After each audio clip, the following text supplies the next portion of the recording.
മലയാളിക്ക് ഏറ്റവും സുപരിചിതനായ ഒരു വ്യക്തിയാണ് ഓഷോ. അദ്ദേഹം അറിയപ്പെടുന്ന ഒരു ഫിലോസഫറാണ്. അദ്ദേഹം എഴുതിയിട്ടുള്ള പുസ്തകങ്ങളിൽ നിരവധി കഥകൾ അദ്ദേഹം അവതരിപ്പിക്കാറുണ്ട്. ഈ കഥകൾക്കൊക്കെ ഒരു അതർ സൈഡ് ഉണ്ടാവും. താവോ അവസ്ഥയും കലയും എന്ന അദ്ദേഹത്തിൻ്റെ പുസ്തകത്തിൽ അദ്ദേഹം വളരെ പുരാതനമായ ഒരു കഥ പറയുന്നുണ്ട്. ആദമിൻ്റെയും ഹവ്വയുടെയും കഥ.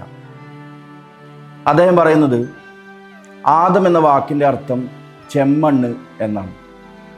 ഹവ്വ എന്ന വാക്കിൻ്റെ അർത്ഥം ഹൃദയം എന്നുമാണ്.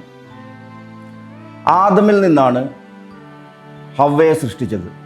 ദൈവത്തിന് വേണമെങ്കിൽ ഹവ്വയെ മണ്ണിൽ നിന്ന് സൃഷ്ടിക്കാമായിരുന്നു.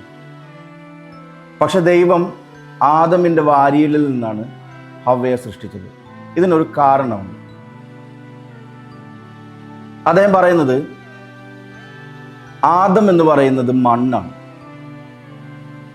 ഹവ്വ എന്ന് പറയുന്നത് മനസ്സുമാണ്.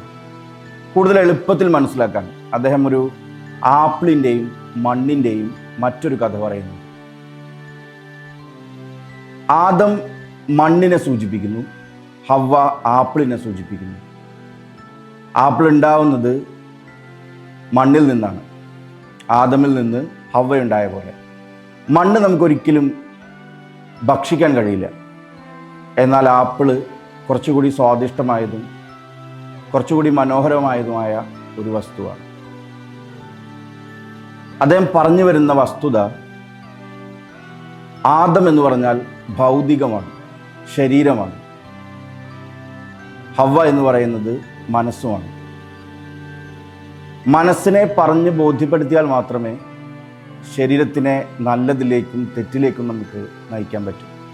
പുരാതന കഥയിലെ ഹവ്വയെയാണ് സർപ്പം ആദ്യമായി സമീപിക്കുന്നത്. ഹവ്വ എന്ന മനസ്സിനെ പറഞ്ഞ് പ്രലോഭിപ്പിച്ചാൽ മാത്രമേ ആദം എന്ന ശരീരത്തെ തെറ്റിലേക്ക് നമുക്ക് കൊണ്ടുപോകാൻ കഴിയും എന്നതുകൊണ്ടാണ്.